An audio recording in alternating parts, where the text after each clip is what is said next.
sebenarnya bukan putri haram Liuru, dia adalah putri Jiang Lingfeng. Tidak disangka Jiang Lingfeng begitu jahat. Mulai besok, aku akan membuat seluruh Jiang Corporation lenyap dari Huadu. Jangan. Kau pikir aku tidak bisa membuat Jiang Corporation lenyap sendiri? Tapi Jiang Corporation adalah Xia Corporation. Itu adalah kerja keras kakekku seumur hidup. Dendam keluarga Xia. Aku ingin membalasnya sendiri. Baiklah. Kali ini apapun permintaanmu, aku pasti akan memenuhinya. Presiden, hari ini adalah hari pertama relokasi Tang Corporation. Pihak Jiang Corporation juga mengirim seseorang untuk memberikan hadiah. Haruskah kita menerimanya atau tidak? Terima, tentu saja terima.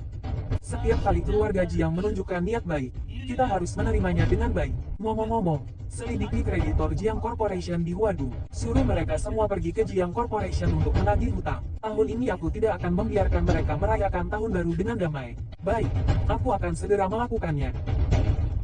Presiden, hampir semua orang kaya dan berkuasa di Huadu telah mengirimkan hadiah ke Tang Corporation. Haruskah kita menunjukkan sesuatu? Kamu kirimkan aku buket mawar besar ke sana. Buket mawar besar, untuk nyonya atau untuk seberang? Tentu saja untuk seberang. Ini agak tidak pantas, kan? Mereka hanya memindahkan kantor pusat. Kenapa kamu banyak bicara sekali? Masih ingin bekerja atau tidak? Baik, aku akan segera melakukannya.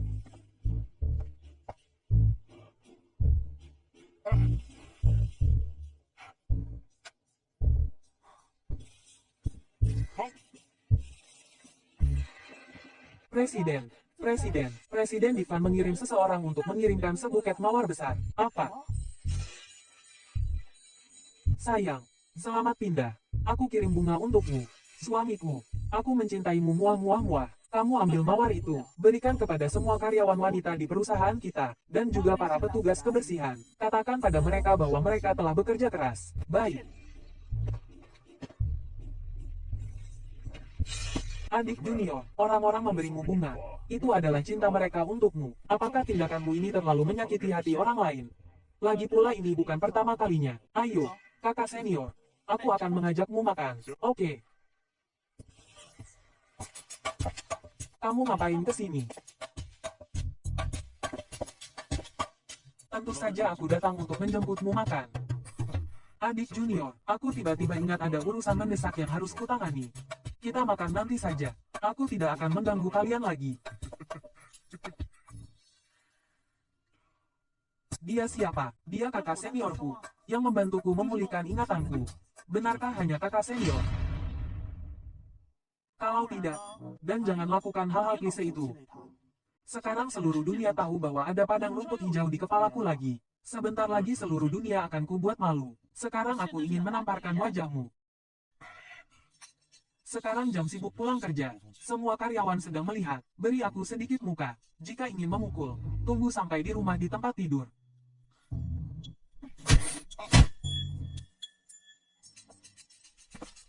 Bukankah itu CEO dari grup perusahaan seberang? Aku pernah melihatnya di majalah. Bagaimana bisa dia dikalahkan oleh seorang gadis muda? Sepertinya dia baru saja mengirimkan 10.000 mawar kepada CEO kita. Ku dengar istrinya adalah orang desa. Bisa bela diri. Gadis ini, mungkinkah dia istrinya? Aku rasa pasti begitu.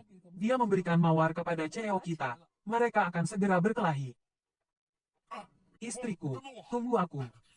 Perusahaan real estate peringkat ketiga nasional, Jiang Group, baru-baru ini, harga saham anjlok, dan konflik internal perusahaan sering terjadi. Ketua sekaligus CEO Jiang Group telah berulang kali mengunjungi Direktur Bank Tangki. Jiang Group diduga mengalami masalah perputaran modal yang serius. Proyek real estate di bawah Jiang Group, karena kekurangan dana, terjadi pengurangan kualitas bahan dan pengerjaan. Warga diminta berhati-hati saat membeli rumah. Kirim seseorang untuk menyelidiki.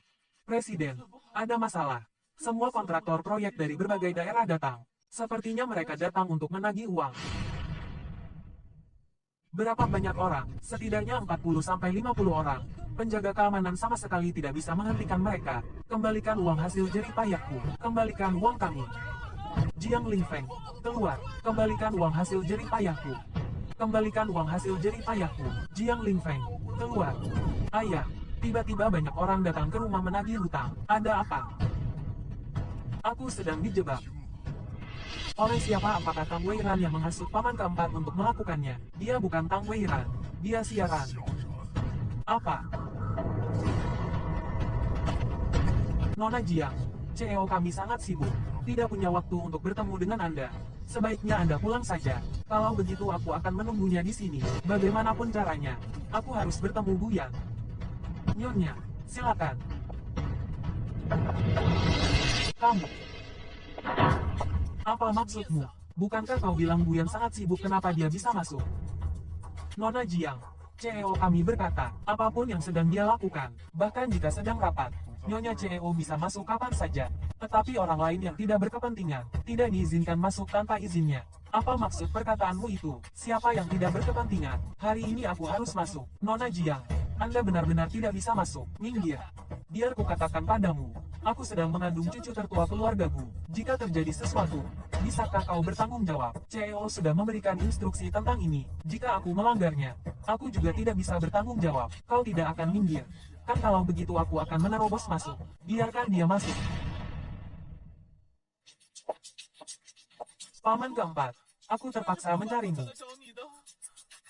Katakan langsung apa masalahnya. Ada beberapa hal yang ingin ku bicarakan denganmu secara pribadi. Apa yang perlu dibicarakan secara pribadi antara aku dan kamu? Aku bahkan tidak ingin melihatmu. Kau merasa keluarga Jiangmu bangkrut terlalu lambat. Ya, Paman keempat, jangan marah. Aku tahu apa yang akan kukatakan mungkin akan membuat orang tidak senang.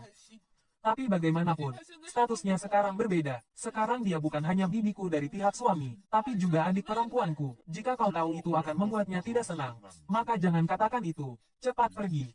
Paman keempat, aku benar-benar tidak ingin melihat ayahku sekarang terdesak oleh para kreditor. Demi kita yang adalah keluarga, tolong bantu aku. Selamatkan Jiang Group. Kau masih punya muka untuk memintaku membantu Jiang Group. Ibumu telah membuat ibu Ranran marah sampai mati. Jiang Linfeng membuang Ranran di hutan belantara saat itu. Jika bukan karena Ranran, aku pasti sudah membuat hidup kalian sengsara. Tapi bagaimanapun juga, walaupun apa yang dia lakukan saat itu salah, bagaimanapun juga, dia tetap ayahku. Aku tidak ingin melihatnya kesulitan. Ranran, meskipun dia seburuk apapun, dia tetap ayah kita. Apa kau bahkan ingin melawan ayahmu sendiri? Apa kau tidak punya otak atau bodoh? Keluargaku adalah keluarga Xia, bukan keluarga Jiang. Ngomong-ngomong, beritahu mereka, aku pasti akan membuat mereka membayarnya. Bagaimana kau bisa seperti ini? Apa untungnya bagimu jika keluarga Jiang bangkrut? Kalau begitu, sampaikan kepada Jiang Linfeng, selama aku masih hidup, dia tidak akan pernah merasakan hari-hari yang baik. Tang Weira, hatimu sangat kejam. Kau akan mati dengan buruk. Jiang Jingqi, tutup mulutmu. Jika kau berani mengatakan satu kata lagi, hati-hati aku akan berbalik melawanmu. Baiklah, Tang Weira, kau kejam.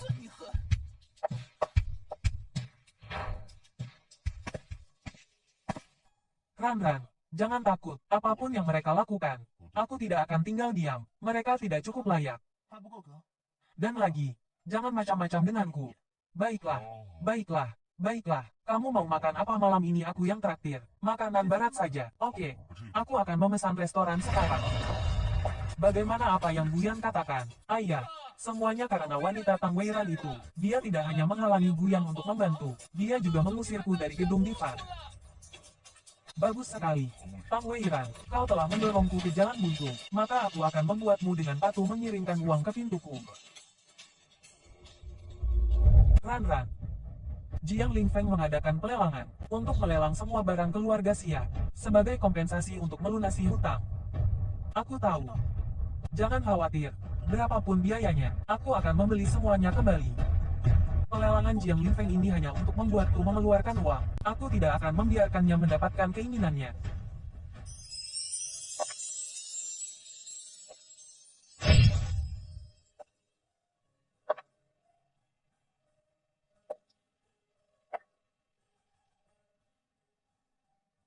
Ayo, suamiku. Hadirin sekalian, barang-barang yang akan kita lelang hari ini, semuanya adalah barang koleksi Tuan Xia dan Nona Xia di masa lalu. Semuanya adalah barang-barang berharga dan tak ternilai harganya. Sekarang pelelangan kita akan dimulai. Harap bersiap-siap untuk mengangkat tanda Anda. Barang pertama yang akan kita lelang hari ini adalah jepit rambut emas bertatakan giok berusia 300 tahun. Aku tidak setuju dengan pelelangan ini. Bukankah itu Nyonya keempat, Bu? Kecantikannya sungguh luar biasa. Benar sekali. Pantas saja dia bisa memikat hati Tuan keempat Bu dalam waktu sesingkat itu. Kenapa aku merasa dia sangat mirip dengan mendiang Nona Xia? Aku tidak setuju dengan pelelangan setiap barang keluarga Xia. Nyonya keempat, bukankah ini tidak pantas? Barang-barang ini bukan milik Anda. Anda tidak berhak menghentikannya. Tidak berhak. Aku adalah putri tunggal Xia Sisi, dan juga satu-satunya pewaris keluarga Xia. Menurutmu, apakah barang-barang ini milikku? Nona Xia, siaran. Bukankah dia sudah mati terbakar bersama Tuan Xia 16 tahun yang lalu? Bagaimana mungkin dia menjadi Nyonya keempat Bu? Ini sungguh luar biasa. Tetapi melihat penampilannya, jika dia adalah siaran, maka barang-barang ini benar-benar miliknya. Tang Weiran. Omong kosong apa yang kau katakan? Putriku meninggal dalam kebakaran saat itu. Kenapa kau menyamar sebagai dia? Kenapa kau menyamar sebagai dia? Ya. Nyonya keempat yang terhormat tidak kekurangan uang. Kenapa dia harus menyamar sebagai orang yang sudah menghilang? Dia hanyalah gadis desa yang tidak tahu sopan santun. Mungkin dia merasa dirinya agak mirip dengan mendiang Nona Xia, jadi dia datang untuk menyamar sebagai putrinya. Sayangnya, ayah Nona Xia, Presiden Jiang, masih hidup. Dia dipermalukan di depan umum. Sungguh memalukan. Apakah aku bicara omong kosong atau tidak? Presiden Jiang tahu sendiri di dalam hatinya. Kau lupa. Ibuku dan kakekku, mereka memiliki golongan darah langka untuk menjaga diri mereka sendiri dan keturunan mereka saat sangat membutuhkan darah. Jadi mereka pergi ke bank darah setiap tahun untuk menyimpan darah. Dan petugas medis sekarang sedang dalam perjalanan ke sini dengan darah ibuku. Tentu saja mereka juga membawa peralatan identifikasi, tes DNA. Hasilnya akan keluar di tempat. Staf di pusat pengujian itu pasti sudah disuap olehmu. Tanpa persetujuanku, bagaimana mungkin mereka bisa mengambil darah istriku begitu saja? Meskipun kau adalah ayah kandungku, seharusnya aku tidak memukulmu. Tapi kau orang jahat. Kau tidak pantas mengatakan bahwa ibuku adalah istrimu. Kalau tidak, mulai sekarang, setiap kali aku melihatmu, aku akan memukulmu. Anak perempuan durhaka, beraninya kau memukul ayah kandungmu. Itu adalah tindakan yang sangat tidak berbakti. Kau akan disambar petir. Sekarang kau tahu bahwa aku adalah putri kandungmu. Kang, tidak hanya itu. Jiang Lingfeng berselingkuh saat itu, dan memiliki seorang putri dengan Liu Ru, yaitu Jiang Jingqi. Setelah membunuh ibu istriku dan kakekku, dia berbohong dengan mengatakan bahwa Liu Ru adalah putri haram Tuan Xia. Dengan begitu, dia bisa dengan sah membawa Liu Ru dan Jiang Jingqi ke dalam keluarga Jiang. Kau bicara omong kosong. 16 tahun yang lalu, kakek mengetahui hal ini dan memintamu bercerai dengan ibuku. Dan kau memiliki rencana jahat. Bekerja sama dengan musuh dan membakar kakek sampai mati. Dan memaksa ibuku untuk bunuh diri. Lalu menyuntikiku dengan obat amnesia dan membuangku di hutan belantara. Tapi untungnya, langit memiliki mata, membiarkan aku dijemput, dan sekarang aku telah memulihkan ingatanku. Kau merusak reputasi kakek seumur hidup demi dirimu sendiri. Kau benar-benar pantas mati. Apa yang kalian lakukan? Lepaskan aku. Putriku adalah menantu keluargaku. Kalian akan mati dengan mengenaskan jika terus begini. Aku tidak akan melepaskan kalian. Liu Ru, Jingqi, kenapa kalian datang? Suamiku, kami di rumah dan dipaksa dibawa pergi oleh orang-orang ini. Entah siapa yang menyuruh mereka. Ayah, orang-orang ini terlalu sombong. Kita tidak boleh melepaskan dalang di balik ini. Aku yang menyuruh orang membawa mereka ke sini. Aku. Apa yang akan kau lakukan? Mari kita lihat apakah kau benar-benar putri haram kakekku atau tidak. Tutup mulutmu. Aku adalah putri kandung Tuan Xia, Presiden Jiang. Tolong jaga sikap Anda. Ada begitu banyak orang di sini. Aku tidak ingin membuat semua orang merasa canggung. Kamu asli atau palsu? 10 menit lagi kita akan tahu. Benar atau tidak, kita akan segera tahu.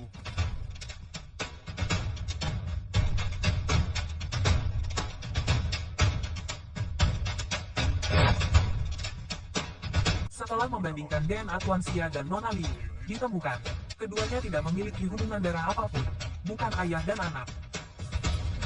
Jiang Lingfeng benar-benar lebih buruk daripada penjahat. Dia mencari wanita simpanan, dan melakukan hal yang tidak masuk akal seperti ini, menghancurkan reputasi Tuan Xia seumur hidup. Bahkan setelah Tuan Xia meninggal, dia masih difitnah oleh penjahat ini. Dia pantas masuk neraka. Bisa jadi Tuan Xia dibakar sampai mati olehnya. Nona Xia juga dipaksa mati olehnya untuk mencari wanita simpanan. Tutup mulutmu. Omong kosong apa yang kau bicarakan? Setelah membandingkan DNA Jiang Lingfeng dan Jiang Jingqi, Ditemukan bahwa keduanya juga tidak memiliki hubungan darah. Bukan ayah dan anak. Jiang Jingqi ternyata bukan putri Jiang Linfeng.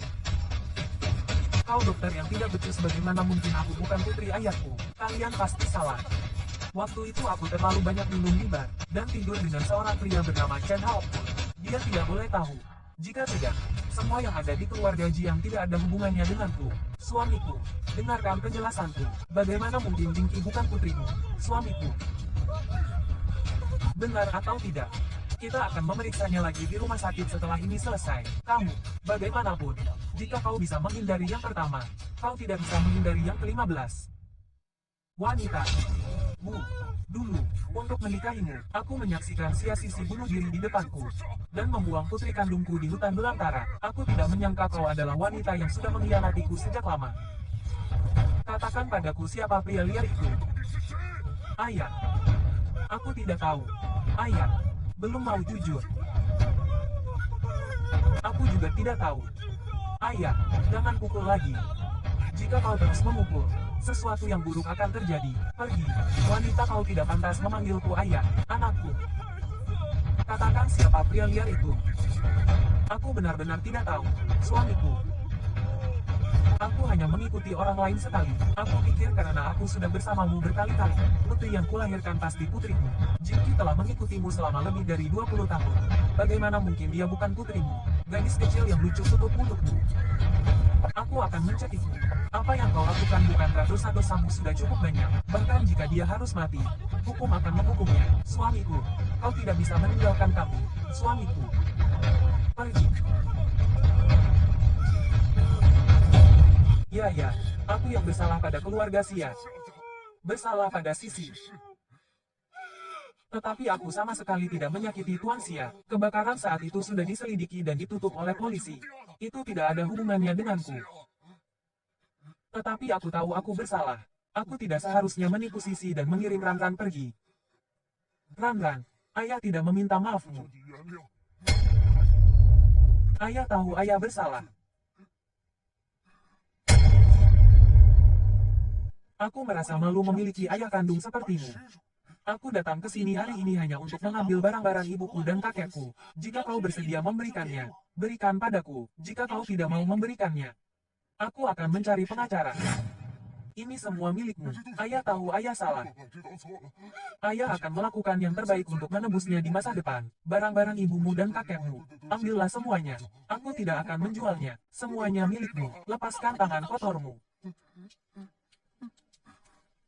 Maaf semuanya, hari ini karena sedikit urusan pribadi, saya telah membuat semua orang menunggu. Ya Tuhan, ternyata Jiang Linfeng orang seperti itu. Ranran, Jiang Linfeng ini baru permulaan. Pertunjukan bagus masih di belakang. Hari ini aku senang. Aku akan menemanimu makan barbeque, makan lobster, minum bir. 2 yang pertama boleh, tapi jangan minum alkohol. Aku takut. Kenapa? Ranran, kita harus memikirkan 3 bayi kembar di perutmu. Siapa yang mau melahirkan anak untukmu? Kau istriku. Kau tidak memberiku anak, maka keluargaku kita akan punah. Keluargamu kalian banyak keturunannya. Tidak kurang aku satu ini. Itu beda. Kau sedang mengandung putra Guyan. Kau, istriku, tanah di pinggiran kota selatan akan segera dibangun. Aku sudah meminta orang untuk mengurus prosedur. Lihat aku yang begitu bersemangat ini. Maafkan aku sekali ini saja ya. Oke, aku maafkan kau. Kali ini, saatnya untuk kembali sebagai CEO Tang Group. Ya, Tang Group. CEO mereka kau belum datang ya? Tidak tahu juga siapa CEO-nya. Kau tahu? Wah, ini. Astaga. Meskipun Tang Group punya kekuatan yang lumayan, tapi ini cuma upacara peletakan batu pertama untuk proyek baru. Wibawanya bisa sebesar itu sampai membuat Tuan Wu keempat datang sendiri untuk mendukung. Jangan bicara, lihat saja pertunjukannya. Aku rasa panggung Tang Group yang megah ini pasti akan ada pertunjukan besar. Sebenarnya kenapa Tang Group punya wibawa sebesar itu? Hebatnya bisa mengundang 3 Buddha besar ini secara bersamaan. Setiap kali Tang Group punya gerakan besar, kau selalu turun tangan sendiri, dan memberikan buket mawar sebesar itu. Apa benar seperti yang dikabarkan? Kau punya perasaan pada CEO muda Tang Group itu? Ya. Guyan, sebagai paman, aku tetap harus bicara. Wei Ran, anak ini, sungguh tidak mudah baginya. Nasibnya juga cukup pahit, karena kau sudah menikahinya. Kau harus memperlakukannya dengan baik. CEO muda Tang Group itu, meskipun baik dan kaya, dia juga tidak bisa menjadi selir untukmu. Pada akhirnya akan membuat semuanya berantakan. Pada akhirnya kau juga akan kehilangan reputasi. Meskipun Wei Ran, dalam hal kekayaan, tidak sebaik CEO muda Tang Group, tapi dia tetap sangat mampu dan luar biasa. Prestasi dia di masa depan siapa yang tahu. Bahkan mungkin lebih tinggi daripada CEO muda Tang Group itu. Kau harus pikirkan baik-baik. Jangan sampai karena keuntungan kecil kehilangan keuntungan besar. Reputasi istriku di kalangan atas bukannya yang terburuk. Kapan membaiknya? Kedua paman, aku pada istriku, mulai sekarang pasti akan semakin setia. Mencintai istriku. Itu baru benar. Mumpung istrimu belum tahu bahwa orang-orangmu dan mawar-mawar itu kembali. Sepertinya sudah terlambat. Kenapa? Karena istrinya datang. Guyan, perlukah kami melindungimu untuk kabur? Istrimu sepertinya membawa orang untuk menangkapmu. Di kamusku, Guyan, tidak ada kata kabur.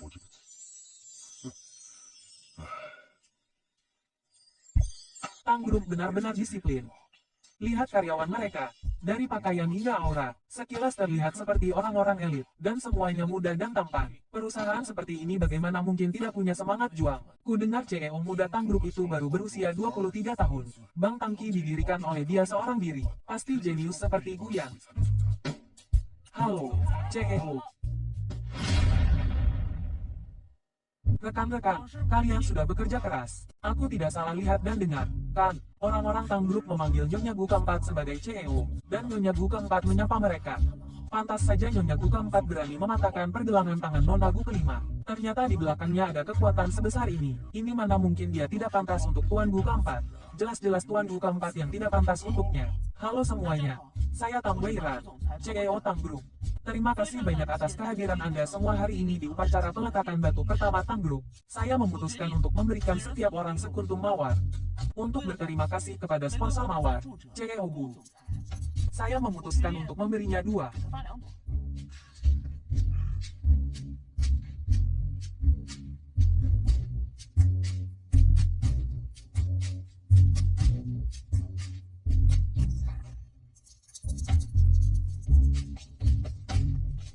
Baiklah, upacara hari ini sampai di sini saja. Terima kasih semuanya. Baik, baik. CEO Gu, sekarang kau tahu, kan, kau yang tidak pantas untukku. Jangan terlalu sombong, istriku. Kau benar, memang aku yang tidak pantas untukmu. Jadi aku hanya bisa menggunakan sisa hidupku untuk menyayangimu, mencintaimu, kehidupan berikutnya lagi. Asalkan kau tidak meninggalkanku, giliranmu untuk menyiksaku. Kenapa tidak bisa disiksa di kehidupan ini saja? Kau mau menyiksa seperti apa? Di ranjang, di bak mandi, atau di sofa? Kau ini, istriku, jangan bercanda, ayo pulang. Guyan, cepat lepaskan aku. Aku tidak mau. Sekarang siang hari. Siang hari kenapa?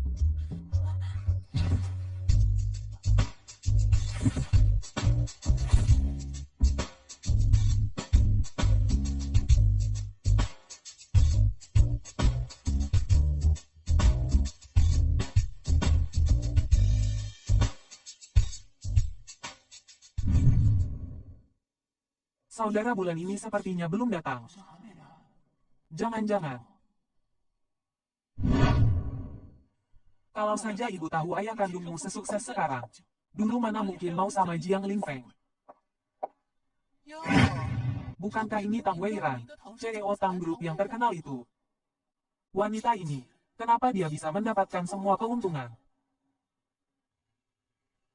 Bukankah ini anak haram yang dibuang keluarga Jiang dan selingkuhan yang terkenal belakangan ini? Kau, ibuku akan segera menjadi Nyonya Chen yang sah. Dan aku juga akan menjadi Nona Chen yang sah. Meskipun kau adalah CEO Tang Group, statusku tidak akan lebih rendah darimu. Keluarga Chen, betul. Yaitu Wanseng Group yang terkenal, grup terkaya di luar negeri. Ayahku adalah Chen Haokun dari Wanseng Group. Oh, jadi Chen Haokun dari Wanseng Group. Pemikiranmu indah sekali.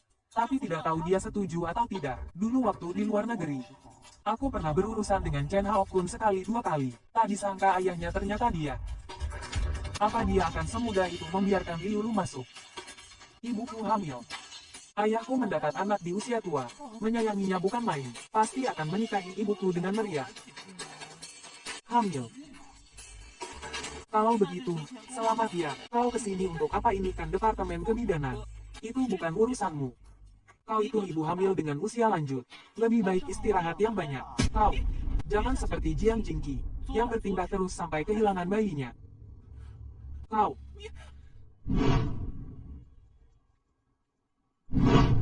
Kau tenang saja. Anakku pasti akan lahir dengan selamat.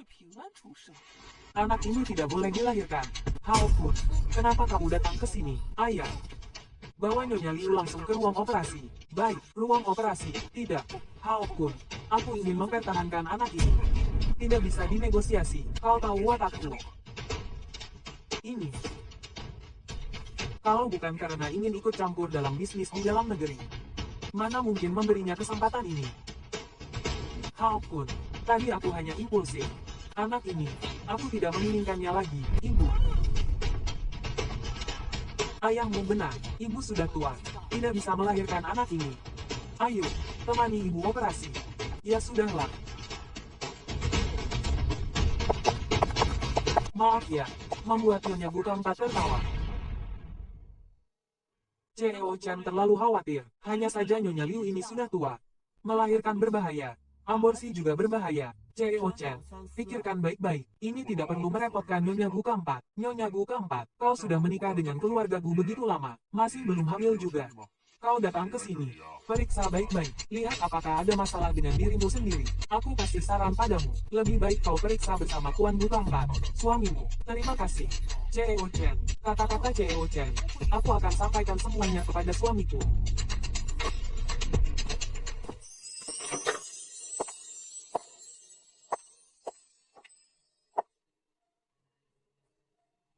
Dokter, apa ada masalah denganku?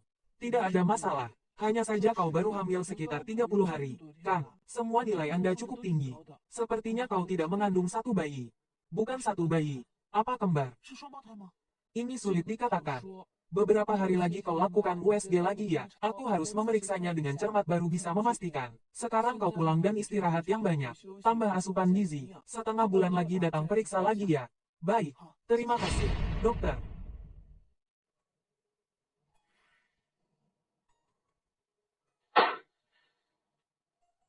Istriku.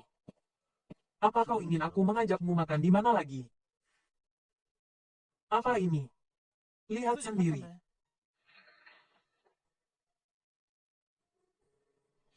Istriku, kau hamil. Benarkah? Istriku, aku akan jadi ayah. Dokter bilang aku harus banyak istirahat sekarang. Selanjutnya terserah ayah dari anak ini. Demi kebahagiaanmu dan putri kita, seberat apapun aku akan tetap melakukannya. Kau tahu itu anak perempuan, pasti anak perempuan. Kalau kembar bagaimana? Berarti dua anak perempuan. Oke, anak perempuan. Istriku, aku harus segera menelepon ayah kita. Pasti dia sangat senang. Halo, ayah. Ini pusaka keluarga Bu kita. Dulu ibuku memberikannya kepada istriku. Sekarang aku berikan padamu. Terima kasih, ayah. Kalau bukan karena wanita ini, cucuku yang malang yang belum lahir itu tidak akan meninggal dalam kandungan seperti ini. Adik ipar benar-benar beruntung. Karir sukses, suami penyayang. Sekarang hamil lagi. Sungguh pemenang kehidupan. Manusia, kalau tidak bertingkah, tidak akan mati, asalkan menjalani hidup dengan tulus. Tuhan akan membantu kita. Tapi kalau manusia berbuat jahat terus-menerus, Tuhan tidak akan memaafkanmu. Kau setuju? Kan, kakak ipar. Tuhan juga tidak selalu adil. Makanya orang bilang, orang baik tidak berumur panjang. Bencana meninggalkan 1000 tahun. Kakak ipar, aku nasihatimu. Kau mau melakukan apapun, aku tidak peduli. Tapi jangan berani-beraninya macam-macam dengan istriku. Kalau tidak, aku tidak akan segan padamu. Adik keempat, apa yang kau katakan? Kita semua keluarga. Aku kon belum sempat senang. Adik ipar.